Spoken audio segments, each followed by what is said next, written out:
Alas 12 na po ng tanghali at One Balita Pilipinas na. Sir Chinky, ano kaya magandang diskarte pag ako ay nagbebenta ng gulay at karne sa palengke? Kung yan ang gusto mo, naku, tapusin mo tong video na ito.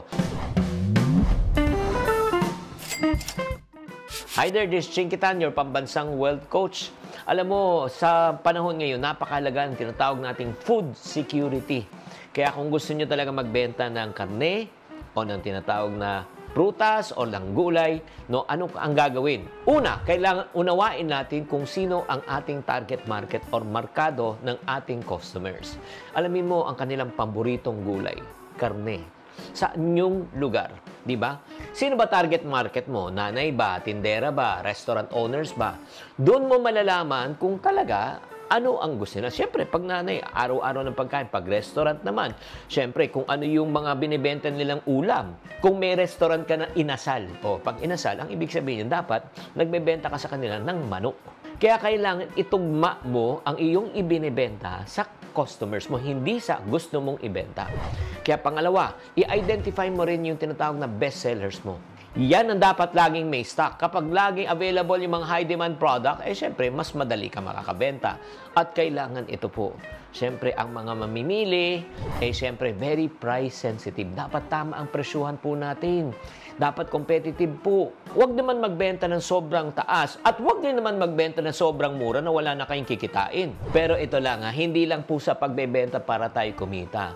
Kung gusto mo lumago pa ang iyong kita, kailangan tama din ang iyong sourcing. Kailangan makakuha tayo ng produkto na maganda, pwedeng pagkatiwalaan at affordable ang presyo. Pag mas mababa ang puhunan po natin, mas mataas ang pwede natin kitain. Kaya nga ito yung diskarte, pwede na po tayong gumawa ng direct from farmers or producers.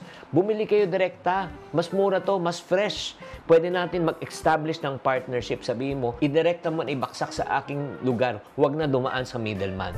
At pangalawa, subukan mo rin mag-bulk buying. Makakuha kayo ng discount. Nako, malaki po ang discount. Nako, imagine mo, lalo na nung pumunta po ako sa may Pangasinan, 10 kilong talong, magkano lang?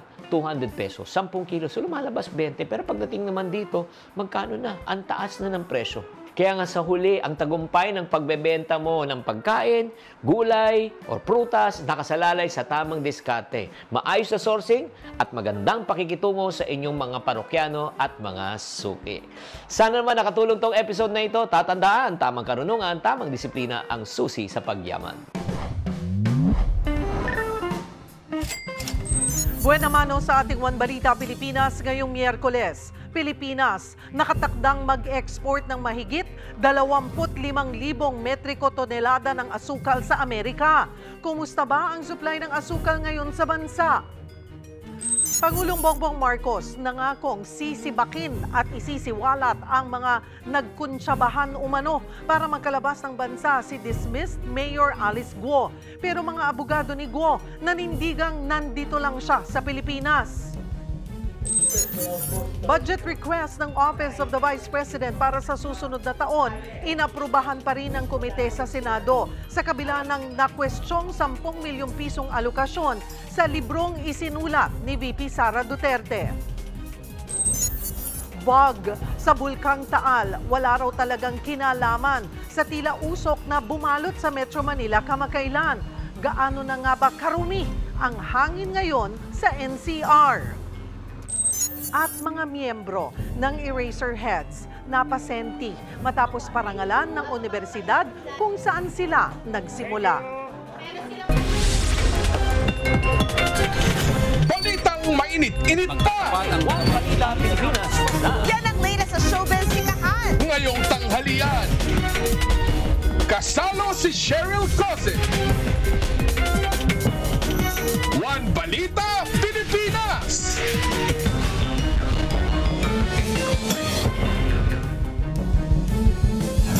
Magandang tanghali, Luzon, Visayas at Mindanao. Patay ang 3 barangay officials sa magkakahiwalay na serye ng pamamaril sa Sultan Kudarat. Para bigyan ng mukha ang balita, Mobile Journal, Kayla Makantan.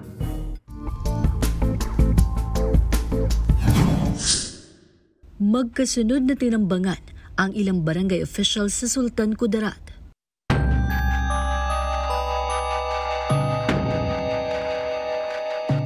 Naglalakad pa uwi galing sa isang event ang mag-asawa at kapwa barangay officials ng Bulibot na sina Kapitan Ismael Latif Mustafa at Secretary Rahima Maulana Mustafa nang atakihin sila alas 10:30 ng gabi nitong August 18. Sa investigasyon, pinaulanan ng balang mag-asawa na agad nilang ikinasawi. 43 basyo ng iba't ibang baril ang narecover. Ang mga salarin, mabilis na tumakas papunta sa liblib na bahagi ng Sultan Kudarat. 2 anggulo ngayon ang tinitignan ng mga pulis. Una ay ang personal na galit at ikalawa naman ay ang pagiging aktibo ng biktima sa kampanya laban sa iligal na droga. May 6 ng persons of interest ang Sultan Kudarat Police. Titingnan natin yung flow ng galaw ng mga tao. Nagkahiwalay si Kapitan pati yung asawa niya. Kasi yung asawa niya ay she was trying to escape. Tumakbo, hinabol, binanatan. Then yung traces of exit ng mga tao is along the river na po. Ang alkalde ng Sultan Kudarat handa raw magbigay ng pabuya sa sinumang makapagbibigay ng impormasyon kaugnay sa mga salarin.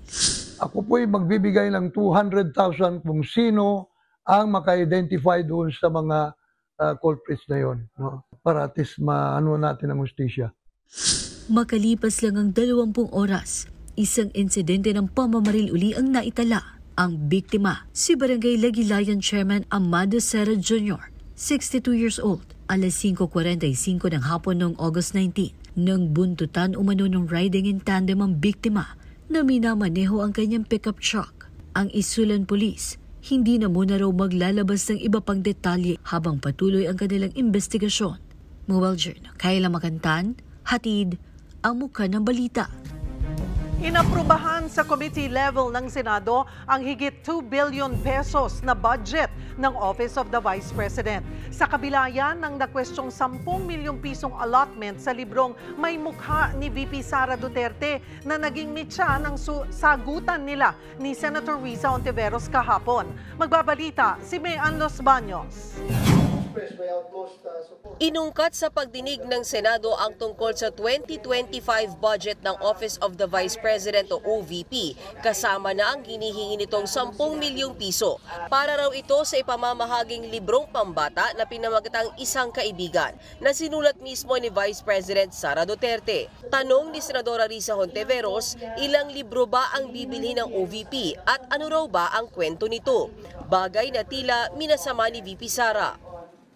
This is an example of politicizing the budget hearing through the questions of a senator.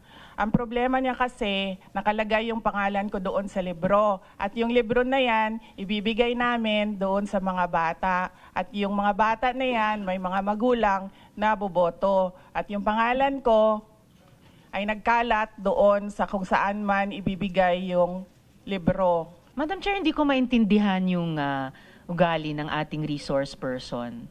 It is a simple question. Paulit-ulit na this is politicizing. Ang VP ang nagbanggit ng salitang boboto. Wala akong sinabing boboto. I'm simply asking, I don't appreciate this kind of attitude, Madam Chair. Pero si VP Sara inungkat pa ang 2016 elections.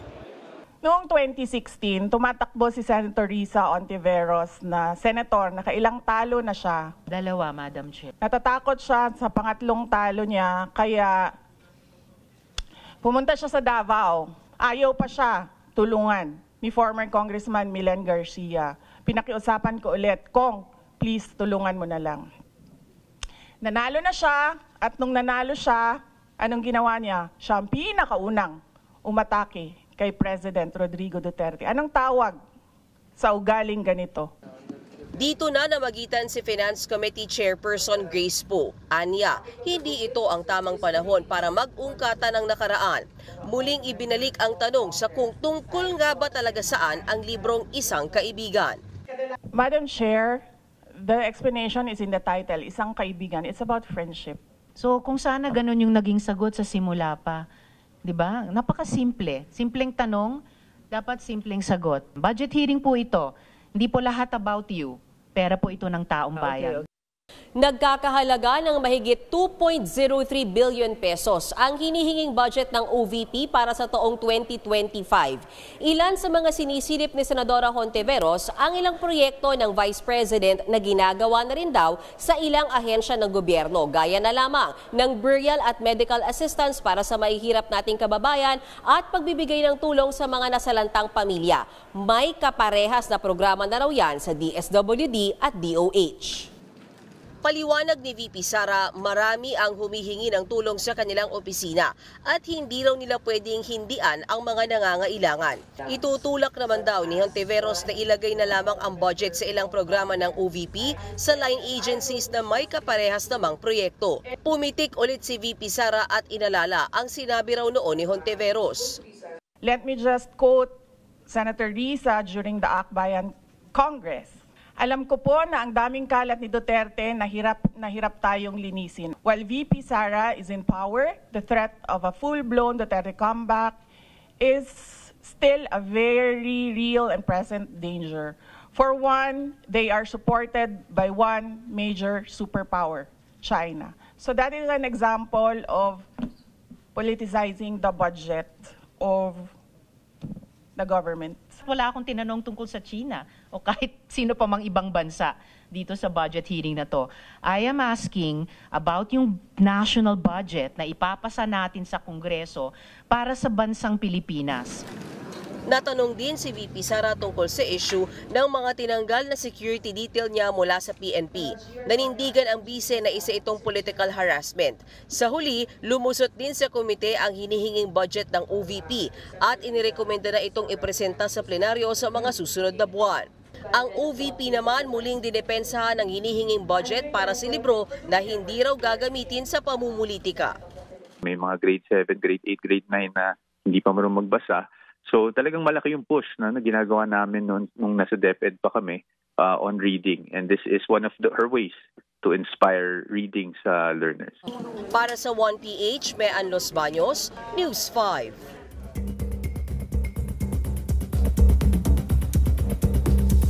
Tiniyak ni Pangulong Bongbong Marcos na may mananagot kung totoong nakalabas na ng bansa ang sinibak na alkalde ng Bamban Tarlac na si Alice Guo. Sabi ng Pangulo, walang lugar sa gobyernong ito ang mga inuuna ang sariling interes sa halip na pagsilbihan ang bayan. Kaya nagbanta siyang sususpindihin ang sinumang tumulong na makalabas ng bansa si Guo. Minamaliit daw kasi ng mga ito ang ating justice system at sinisira ang tiwala ng bayan.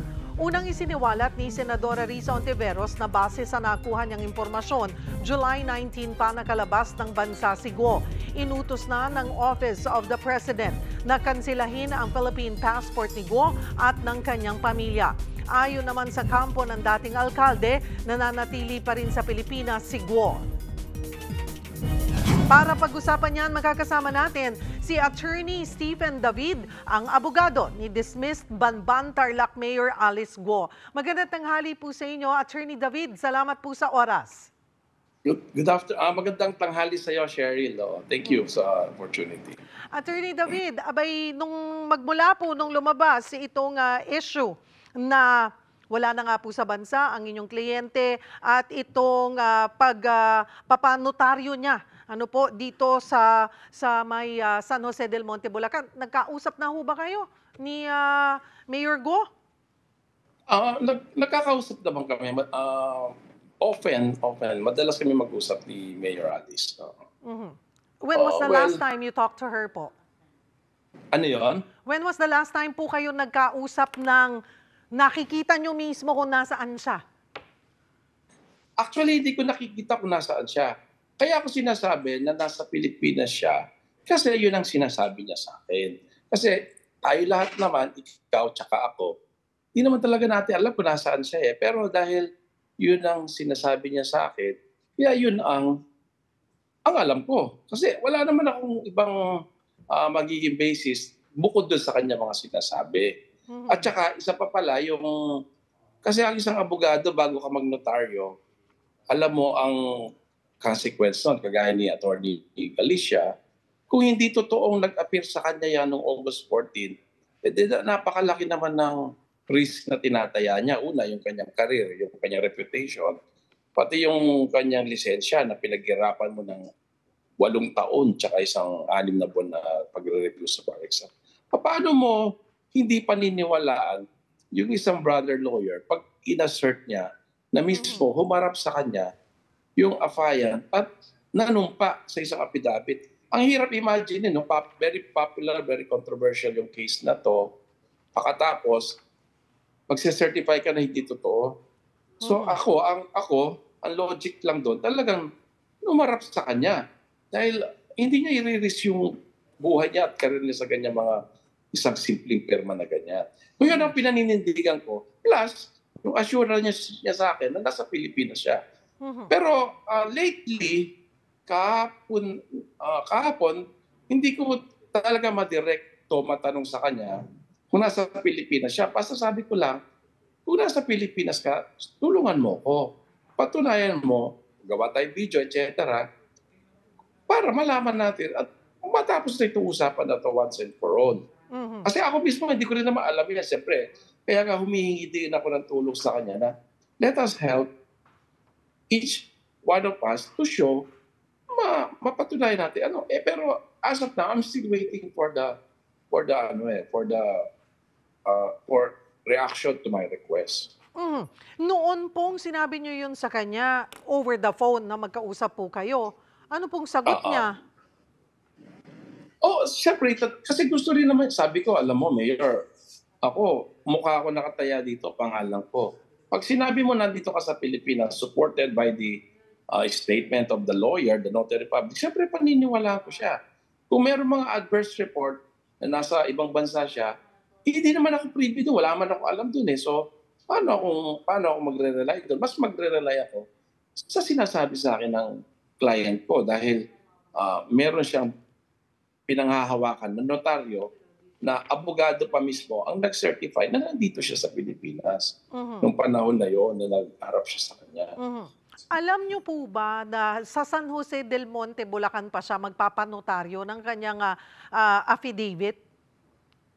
Well, actually, nalaman ko yan nung tapos na yung counter affidavit kasi siyempre, i-review natin yan tapos bago ma-submit yan sa Department of Justice, makikita ko doon na notarize yun. So, nakita ko doon na taga San Jose del Monte yung notaryo.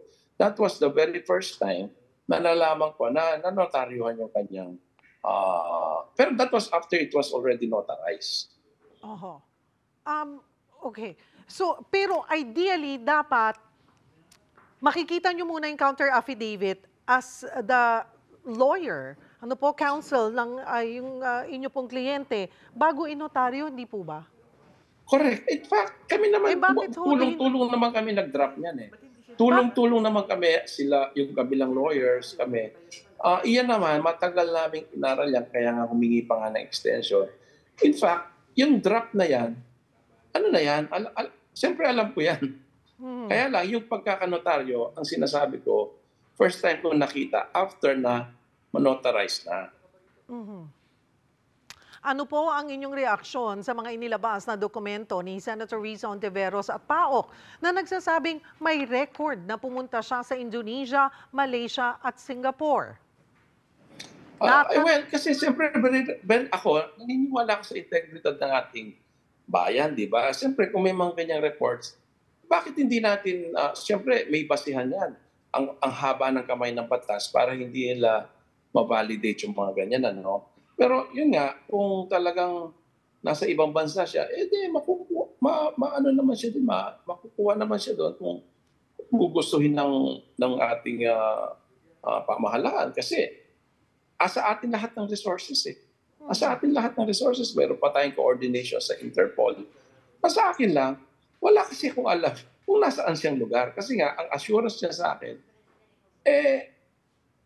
andito siya sa Pilipinas. Pero ito nga, as of yesterday, humingi ako ng proof na nandito siya, wala pa akong makuhang positive response. I mean, the way you ask for proof, over the phone po ba yan? Personal po kayo nagkausap sa telepono? Ano nga po ang kanyang sagot doon? Sabi niya, maganda yan, attorney, para malinis natin mga pangalan natin. Pero sabi niya, paghahandahan ko, Pero until now, I'm still... Actually ako, sa totoo lang, hindi ko na rin alam kung nasaan siya kasi ang dami ng conflicting reports na doon siya sa, sabi ng Pilipinas government, sa kabilang bansa siya, ibang bansa, sabi niya, andito. So, ako, as of now, hindi ko na rin alam kung nasaan siya. Pero, as of this week, yesterday, sinasabi niya, this past few days na nandito siya and back up by the notary. Pero mabilis kasi yung mga development, kagaya niya, may mga reports sa immigration. So ako mismo, gusto ko rin naman malaman kung nasaan siya para mapaprotektahan ko siya legally kung paano kami haharap. Kung halimbawa, nasa ibang bansa siya, paano kung haharap sa mga kaso niya? Pero, definitely, hindi siya makaka-attend sa mga hearing kung nasa ibang bansa siya. Pero Attorney David, sabi nyo nga po, yesterday, tama po ba? Yesterday kayo magkausap. Natanong nyo po ba? Kahapon. Pumunta nga ba siya ng Indonesia, ng Singapore at Malaysia? Wala naman siyang binabanggit sa akin na gano'ng kahapon. Oo. Pero natanong nyo po ba about that issue? Even now, wala naman siyang binabanggit na nandun siya. Kasi, so how can I know kung nasaan siya? Di ba? Pero natanong nyo po ba directly na, ito yung lumalabas ng mga balita, nagpunta ka daw ng Indonesia, Malaysia at Singapore. I mean she's your client. At di po ba, attorney, pag syempre yung relasyon nyo dapat honest. Yan ang lagi naming naririnig, di ba? Na mahalaga sa mga abogado na tatanggapit ang kliyente, dapat wala kang itinatago sa akin para mapoprotektahan kita or may paglalabang kita ng tama. Tama yun. Opo. Kaya nga, Cheryl, tama ka doon. Kaya nga ako, I was really persuading her na sana bigyan niya ako ng isang video presentation na nandun siya para ma-solidify yung trust ko at conviction ko na nandito siya. Kasi ang paniniwala ko is right now is solely based on the affidavit of my brother lawyer, of a statement of a brother lawyer na nagharap sa kanya. That's yung sinasabi niya. Well, kaya nga, ang sabi ko, the best thing to do is for you, di ba, to present something concrete. Yung newspaper, etc. or video presentation na nandito ka sa Bayang Pilipinas. Well, yun na nga sabi ko, until now, wala pa akong positive reply from that request. Sabi niyo nga po, Attorney David, very controversial itong case na to. Lahat po nakatutok. At nakatutok din po sa inyo bilang legal counsel. Ano po? Para po mas maintindihan ng mga kababayan natin, pag mga ganitong humahawak ng kaso, yung kahalagahan nga po na lahat ng detalyeng kailangan nyo ay naibibigay sa inyo at honest ang kliyente. Ito po ba, ilang beses nyo nang kinukonvince ni hindi nyo po nakakaharap ang kliyente nyo?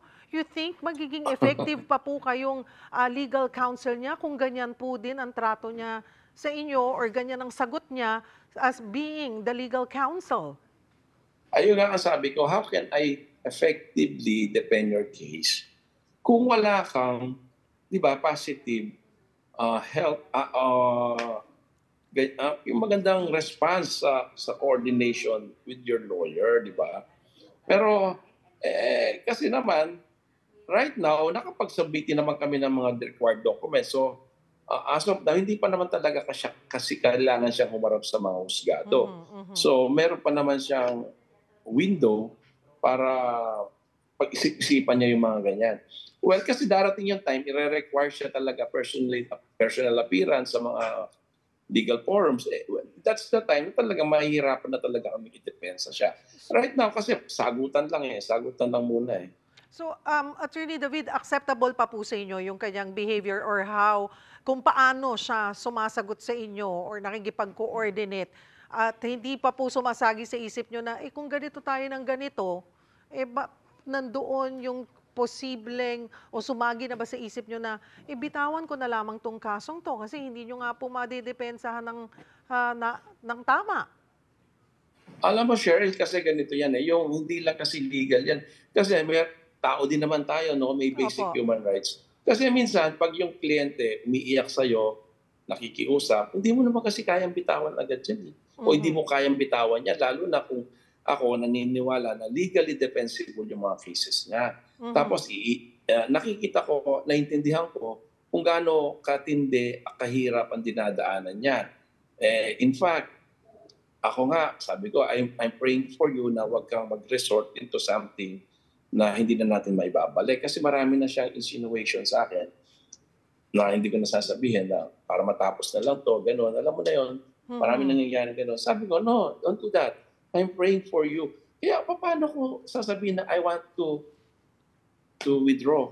Lalo lang nahihirapan yung tao. Konsensya ko rin yun. Ako naman, personally, naniniwala naman ako sa kanyang legal defense. Paano?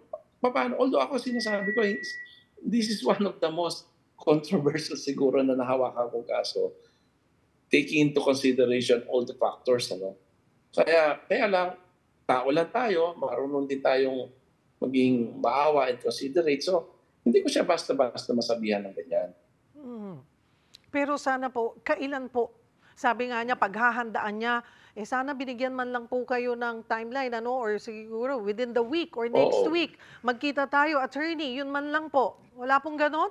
Correct. At actually, matagal na yung request ko. Pero actually, kung titingnan natin yung basihan ng Philippine government na nasa ibang bansa siya, kasi ang options diyan, kung mahuli siya doon, siyempre dadalhin din siya dito.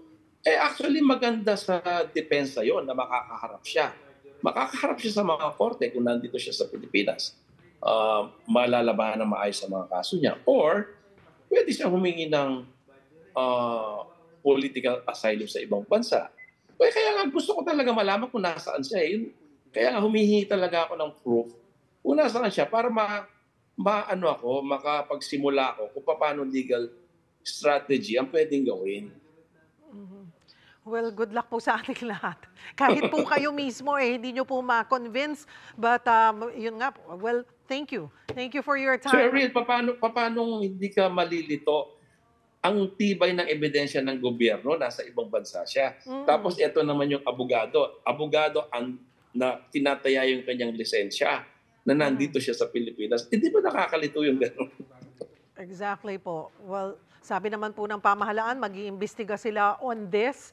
At patuloy din po kaming maghihintay sa inyo, Attorney David, ng proof of nandito pa rin po siya sa Pilipinas, ang inyo pong kliyente.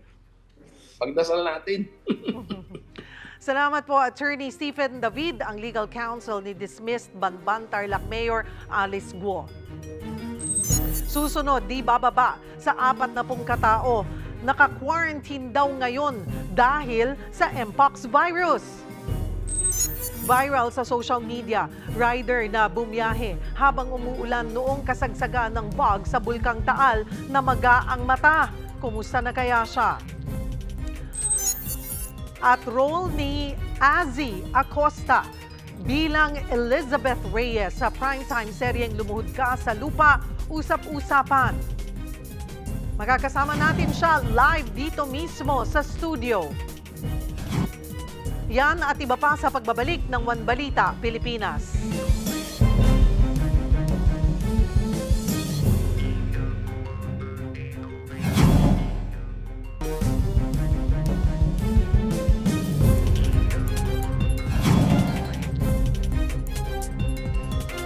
Higit 4 na po raw ang naka-quarantine ngayon sa iba't ibang bahagi ng bansa matapos ma-expose sa pasyenteng may Mpox. Para sa detalye, magbabalita live mula sa Quezon City, si Mobile Journal, Ivan Tarinque.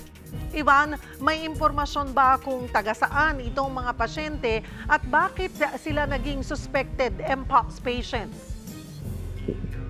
So Cheryl, sa ngayon merong 41 na naka-quarantine sa kanila naka-home quarantine. Ngayon, yung 7 dito ay galing sa residente ng Quezon City at yung iba naman ay galing daw o residente ng iba't ibang karatig lugar. No? So unang-una, Cheryl, binigyan tayo ng timeline of events kung paano nagkaroon or anong nag-effect itong Mpox. No? Unang-una, noong August 8, nagkaroon na daw ng onset fever itong ating confirmed na Mpox na infected person. No? Tapos pagdating naman ng August 11 ay pumunta ito sa isang spa sa QC at doon nga nagkaroon siya ng close contact sa iba't ibang clients at iba pang masahista or trabahador ng establishmento. At pagdating naman August 15 ay nagpakonsulta daw itong ating confirmed na MPOC sa isang derma clinic. At doon sa upon clinical assessment nila ay nakita nga nila na mayroong mga rash-like na lesions itong ating individual. No? At pagdating naman ng 10:50 PM ay nagkaroon na ng collection ng specimen. Pagdating naman ng August 18, lumabas na yung result ng PCR testing na for MPOX. At doon nga na pag-alaman na positive nga itong ating individual. At pagdating naman kinabukasan ay nagkaroon kaagad ng identification additional kung sino yung mga nakahalubilo ng ating individual. At pagdating naman ng kinabukasan ng August 20 ay tuloy-tuloy naman yung contact tracing sa ngayon. Cheryl? So, may iba pa raw bang posibleng suspected cases din? Mayroon na bang pinapakitang they're close contact sila pero may mga senyales, sintomas na bang lumalabas dito dun sa 41 na naka-home quarantine?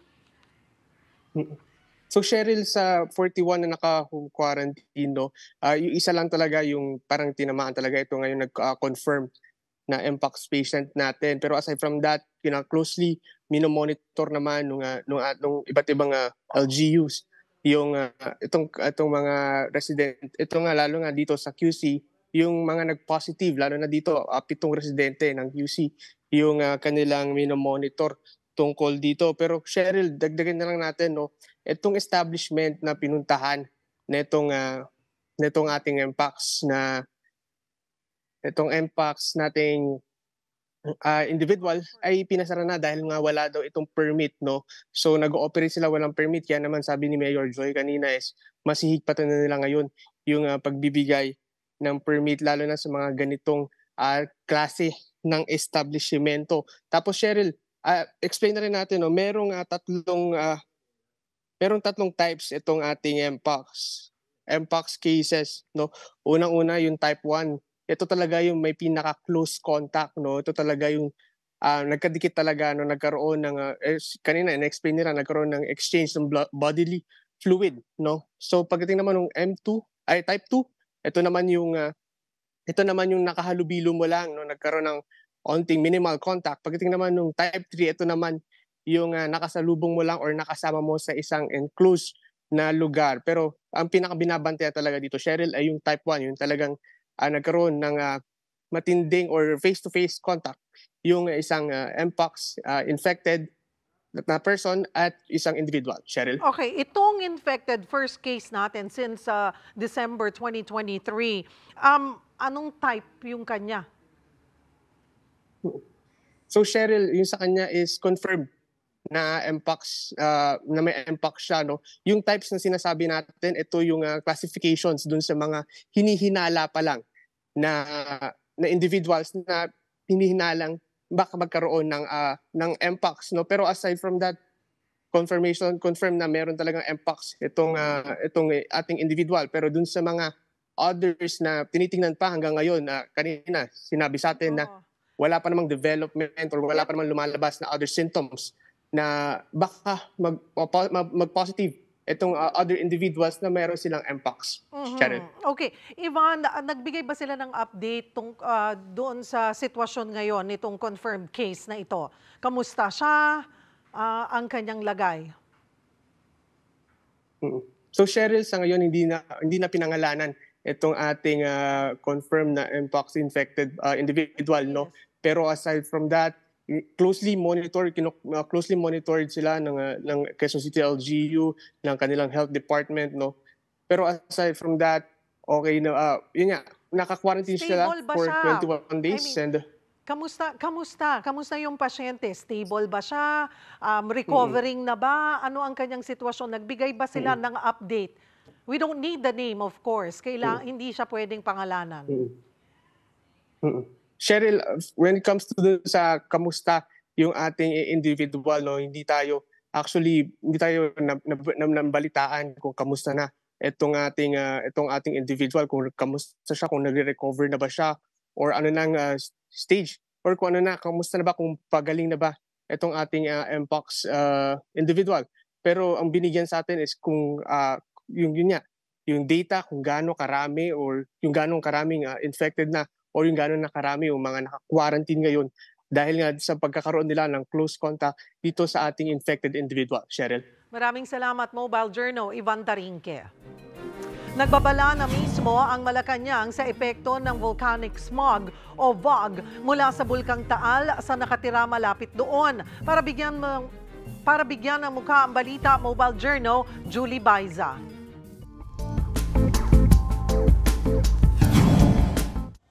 Pinag-iingat ng Malacanang ang publiko sa volcanic smog o VOG na ibinubuga ng Bulkang Taal. Partikular na pinalalahanan ng palasyo ang mga may underlying conditions gaya ng allergies o asthma, lalo na raw tuwing umuulan.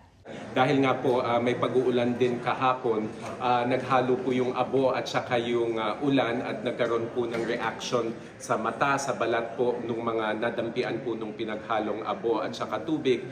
Kung ano man po yung precautionary measures that we can use, gaya po ng mga kapote, although may nagsasabi na hindi po sapat yon. So yung mga maskara din po, yung nakakasalo po ng particles po ng binubugan ng Taal, mas mabuti po yun. Ang lalaking ito sa Tuy, Batangas, namaga, namula at hindi maidilat ang kanang mata matapos bumiyahe pa Maynila ng umuulan habang kasagsagan ng VOG. Instantly, after ko matouch yung mata ko or mahawakan ko is na-feel ko agad yung itch niya and nakaramdam na agad ako ng hapde. Sobrang bilis niya yung nag-swell hanggang sa when I nakadating ako dito sa Manila. Yung itong right eye ko is completely shot na siya. Sabi raw ng kanyang doktor, nagasgas ang kornea ng mata ni Luel. Nagpapagaling naman na raw siya ngayon. Kaya naman patuloy na payo ng mga otoridad, kung hindi kinakailangan lumabas, mas mainam na daw na manatili na lamang sa loob ng bahay. Ipinauubaya naman ng palasyo sa Department of Health ang desisyon kung magpapatupad ng mandatory na pagsusuot ng mask sa mga lugar sa paligid ng bulkan. Si Pangulong Bongbong Marcos, araw-araw daw na nagmomonitor sa sitwasyon. Base sa obserbasyon ng PHIVOLCS, hanggang kahapon may steaming activity pa rin sa Bulkang Taal. Ang pagbubuga ng sulfur dioxide, matagal na rin naman daw na nangyayari. After the 2020 eruption, tuloy-tuloy pa rin po ang pagbuga ng sulfur dioxide sa Taal Volcano. Now, for as long as Taal Volcano is spewing out sulfur dioxide, ang panganib ng VOG is always present. Paliwanag pa ni Bacolcol, southwest o patimog kanluran ng direksyon ng hangin kaya't apektado pa rin ng VOG ang ilang bayan sa Batangas. Kabilang dito ang Laurel, San Nicolas, Agoncillo, Nasugbu, Lian at Lipa. Pero para sa araw na ito, sa Laguna at Rizal na lang may class suspensions. Mobile Journal, Julie Baiza po, hatid ang mukha ng balita. Noong Lunes, habang kasagsagan ng VOG sa Bulkang Taal, nakapagtala ng Very Unhealthy Air Quality Index sa Metro Manila ang DENR Environment Management Bureau noong Lunes. Pero nilinaw ng PHIVOLCS na hindi ito epekto ng VOG. Kaugnay niyan, makakasama natin si Engineer Jundi Del Socorro, ang hepe ng Air Quality Management Section ng DENR-EMB. Magandang tanghali po sa inyo, Engineer. Magandang tanghali, Cheryl, at sa ating mga tagapagsubaybay. Magandang tanghali po. Engineer, saan po kaya ma-attribute yung mababang air quality sa Metro Manila nitong nakaraang mga araw? Well, ang mababang level ng air quality monitoring nitong mga nakaraang araw ay ma-attribute sa activities po o ng mga sources ng air pollutants. Dahil po ang mga air pollutants ay nagbabari ho sa oras at lugar. Like sa mga oras na may rush hour at sa mga oras na wala pong lifting ang mga truck ban at saka ang mga number coding ay maaari utong mag-contribute sa level ng pollution. Gayon din ho yung mga contribution ng mga open burning at saka mga industrial areas po. So sa ngayon ho, malaking bagay na nagkaroon ho ng 2 araw na sunod na pag-ulan kung saan ay na-wash out ho yung mga ating previous experiences ng mga haziness from particulates at gaseous pollutants.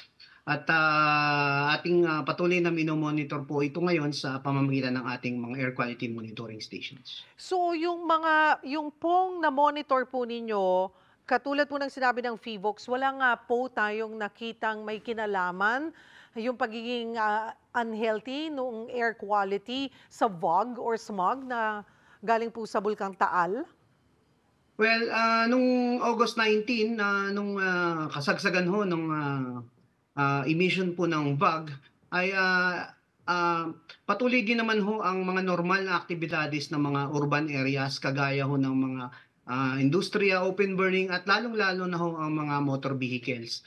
At sinamahan pa ho ng mainit na panahon kung saan yung init ng konkreto ay umangat po yan, at meron ho mga ebidensya na nagkaroon ng inversion kung saan na-trap yung ibang pollutants, at ito ay nakadagdag sa pagtaas at kontribusyon ng mga motor vehicles sa level ng air quality po nung lalo-lalo na nung August 19. So nung August 19 nga po, walang kinalaman yung VOG? Sa Metro Manila ho, ating nakita na mostly on local sources ng air pollutants sa Metro Manila. Ngunit nakikita naman natin na ang VOG naman ay nagkaroon lang ng contribution maaari sa haziness o visibility problem. Kapag sinabi pong very unhealthy ang air quality, ano po ang masamang epekto nito sa kalusugan at ano ang pag-iingat na dapat gawin po ng publiko? Well, pag very unhealthy ho, ito ay isang cautionary statement po na binibigay ng air quality index po, kung saan lalong-lalo na sa mga taong may mga comorbidities at may mga sakit po sa lalo-lalo na mga respiratory disease o cardiovascular disease, na kailangan ho silang mag-ingat at mag-stay indoors kung wala naman hong lakad o importanteng lakad sa araw na yon, para ho hindi ho sila ma-expose dahil unhealthy po ang level ng air quality. Engineer, how often do we get this kind of air quality? Yung pag sinabi niyong unhealthy air quality, sa isang buwan, nakakailang tala po kayo na unhealthy, very unhealthy ang air quality ng NCR? Well, gaya po na sinabi ko, ang air quality levels ay nagbabari ho sa oras at panahon. Yan ho, at lalong-lalo na sa sources ng air pollutants. Yan po yung tatlong factors na ating binabantayan. So sa oras naman ho, pag ito ay rush hour, ay maaring tumaas ho siya ng 1 hanggang 2 beses na peak ho yan. No? So unang-una ho, sa rush hour ng umaga, sa aming datos, as early as 5 a.m. hanggang 9 a.m. po ng umaga ay nagpipik ho yan.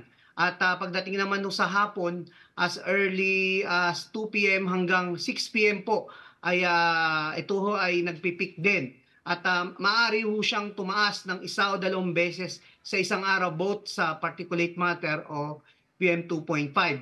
At meron namang araw na kung saan may mga ebidensya ng thermal inversion, kung saan nagtatrap ang pollutants, ay mas mahaba po yan, minsan umaga hanggang hapon. Ngunit, pag nagkaroon naman po ng isang malakas na pag-ulan o pagbagyo, ay ito ay biglang nawawash out ho, at bigla hong nagiging good and fair po ang ating level ng air pollution. Alright, marami pong salamat. Engineer Jundi Del Socorro, ang hepe ng Air Quality Management Section ng DENR-EMB. Magandang hapon po. Nakatakdang mag-export ng 25,300 metric tons ng asukal ang Pilipinas sa Amerika. Ito ay bahagi ng pagtupad sa US Sugar Quota Allocation. Nasa 30 traders ang nakiisa sa programa sa kabila ng pagkalugi sa presyo. Kaugnay niyan, magkakausap natin si Administrator Pablo Luis Azcona ng Sugar Regulatory Administration. Magandang tanghali po sa inyo. Magandang tanghali po, ma'am. Bakit po may quota for sugar export ang Pilipinas sa Amerika? Ano po ba ang layunin nito, sir?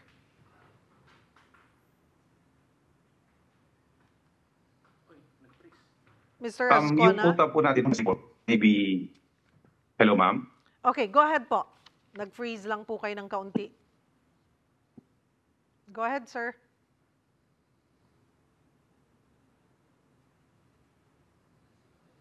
Mr. Azcona? Alright, babalikan po natin si Administrator Pablo Luis Azcona ng SRA.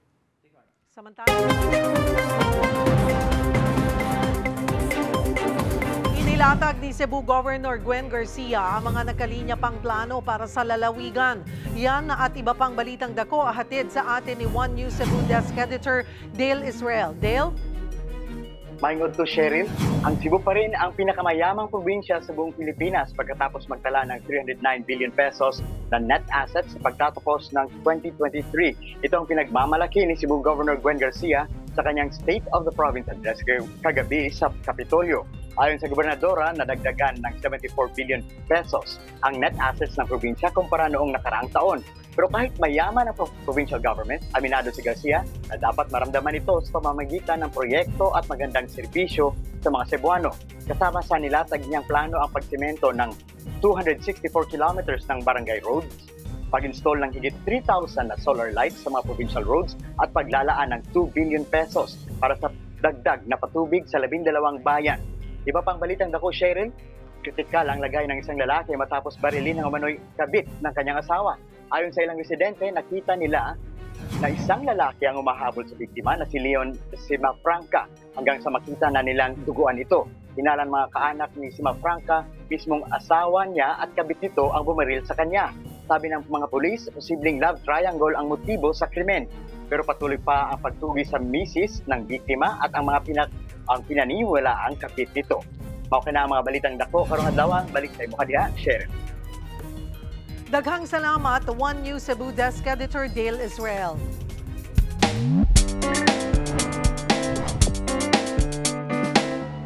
Magandang tanghali mga kapatid. Ang Gen Z lang gaya ng Forge Aesthetic naman ang person. Dora Bells at iba pa ay nag-evolve daw na wikang Filipino ayon sa Komisyon ng Wikang Filipino. Nagbabago raw kasi ang wika natin dahil sa mga kabataan at young adults na gumagamit ng social media. Kayo mga kapatid, anong Gen Z lang ang alam mo? Tara samahan niyo ako at magtatanong tayo dito. Gora Bells? Pushy Bells? Sample. Gora Bells ka na Kuya Hani sa coverage mo. I-pushy bells mo na yan para may VO ka later ha. Slayable po. Yung ano po, yung parang maganda ka po sa paningin ng iba. Yung chismis po, siyempre po, chismisan, 21 po. Sinashot ay parang anong nangyari, ganun po. Grabe ang utaw na this. Ibig sabihin? Grabe ang tao na to. Ngayon, yung kapag gusto mong sumang-ayon sa sinasabi ng kausap mo, pwede mo sabihin na sa true, pero pwede rin namang chula Jen, chew the fire, chew the rain, di ba? Ang ibig sabihin lang ng lahat, true. Ako ang inyong mahani ng bayan, ang tunay at nag-iisang pantanggal umay sa pananghalian.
Kaabang-abang ang mga maaaksyong eksena sa kapatid serye na Lumuhod Ka sa Lupa. Isa nga sa nagpapainit sa mga tagpo ang karakter ni Elizabeth na ginagampanan po ni Azzy Acosta. And of course, live na live makakasama po natin siya dito sa studio in the flesh.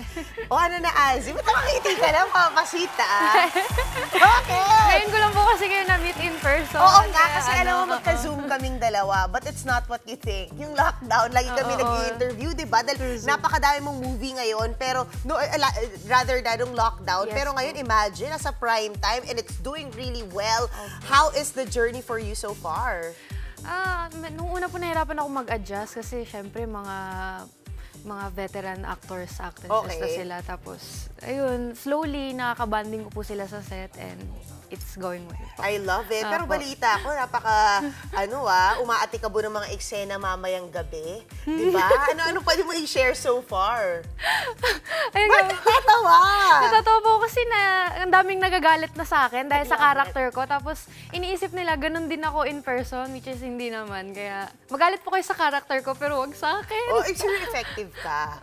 Ano yung greatest? Siyempre, alam naman natin na during Viva Max, yung mo doon, yung tenure talaga. Pero during yung stint mo doon, nahasa ka na rin talaga ng todo sa mga nakasama mo. Pero what makes it different this time around na ginagawa mo siya for television, itong acting?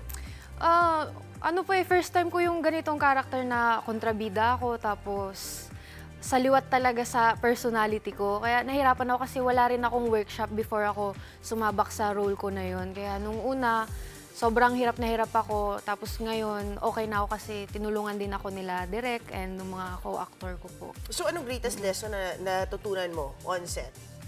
And from whom? Kay Direk Sairo. Parang yung nag-AD po namin minsan, tsaka director din po siya ng Unit 2 madalas. Sabi niya, maging confident lang daw ako. Ganun. Ayun po yung number 1 na lagi niyang sinasabi. Pero parang effective nga kasi magsiselos daw sa'yo si Sara Labati mamaya. Diba? Mamaya na balalabas yung eksena na yun. Anong eksena yun? Ayoko muna i-reveal. Abangan niyo po mamaya. Grabe. Pero kamusta katrabaho sila, Sara, Kiko? Si Sara po na starstruck ako sa kanya.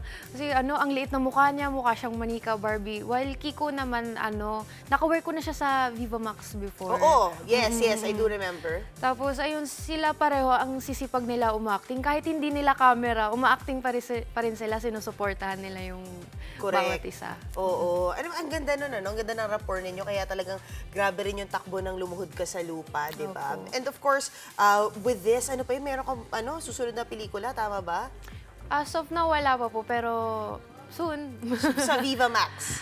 Yes po, after ko sa Lumuhod. Oo. Grabe rin yung Viva Max Universe at yung fan base na meron kayo doon. But I'm so happy na nakatawid ka sa mainstream free TV. This is it! Ano pa yung mga gusto mong gawin? Sa ngayon po, focus muna talaga ako. Dito, kasi sa first Lumuhod ko Ka sa tong Lupa. serye. O di syempre, nag-celebrate na ba kayo nila Angeli, nila Rob?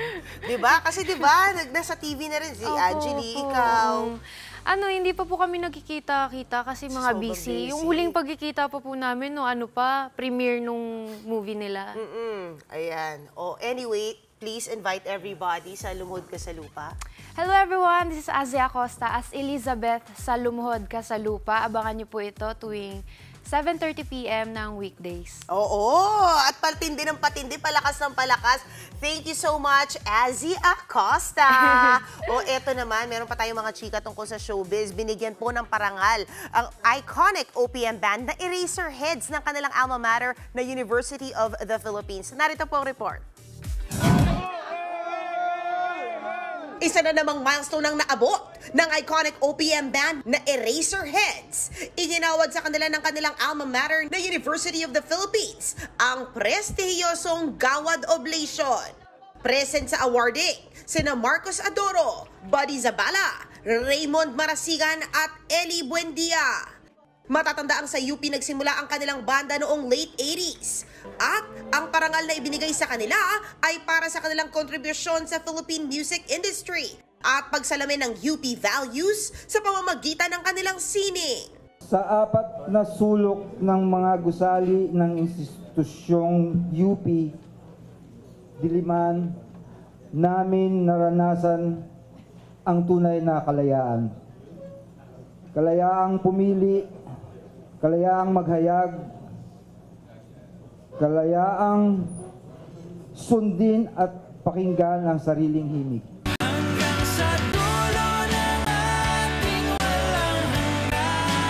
Sa ngalan ng pag-ibig, kung hindi rin lang, kung di rin lang ikaw, at huling sandali.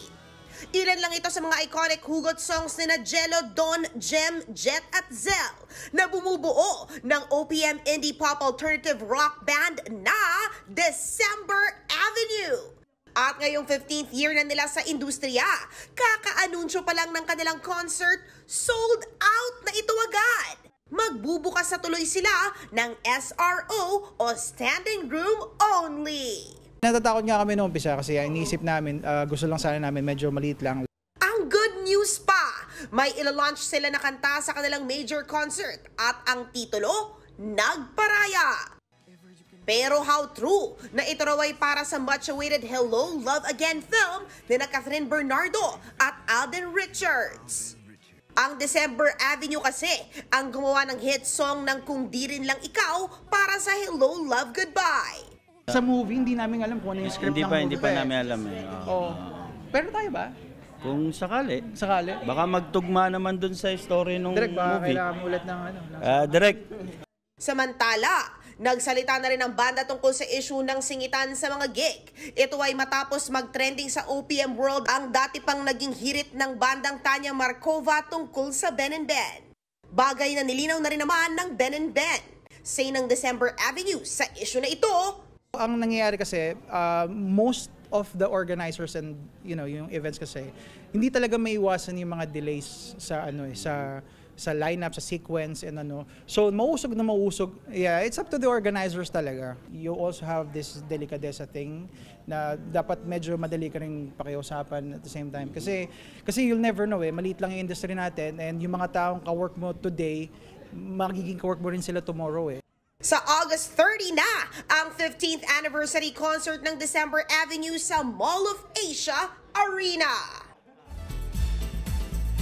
Yan ang latest sa showbiz. Balik sa'yo, Cheryl. Thank you, MJ.